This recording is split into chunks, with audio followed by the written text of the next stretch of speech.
Kerap terjadinya pemalakan di jalur lintas Sumatera membuat para pengendara, terutama sopir truk yang membawa muatan, menjadi kekhawatiran tersendiri. Hal tersebut terjadi lantaran aksi pemalakan yang disertai kekerasan. Berbagai modus pun dikeluarkan untuk mendapatkan uang pungli tersebut, termasuk mengaku sebagai anggota kepolisian. Kabid Humas Polda Sumatera Selatan, Kombes Pol Supriyadi mengatakan, sebenarnya untuk memasuki wilayah Sumatera Selatan sangatlah kondusif. Namun Polda Sumatera Selatan menghimbau agar para sopir yang juga harus memperhatikan jam-jam yang berpotensi terjadinya kriminalitas. Dan bila melintas di daerah rawan kejahatan, diupayakan agar tak melintas sendiri melainkan melintas dalam keadaan ramai kendaraan.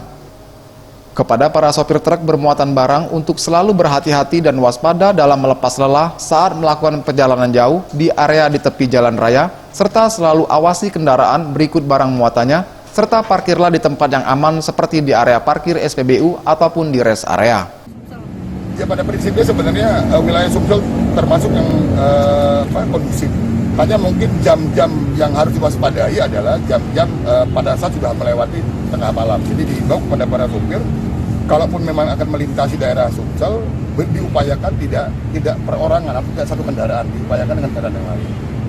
Cukup ya? Pak, ini 7 kali dalam 1 tahun terakhir atau gimana Pak? Dalam 2 tahun terakhir. Tim Liputan Sriwijaya TV.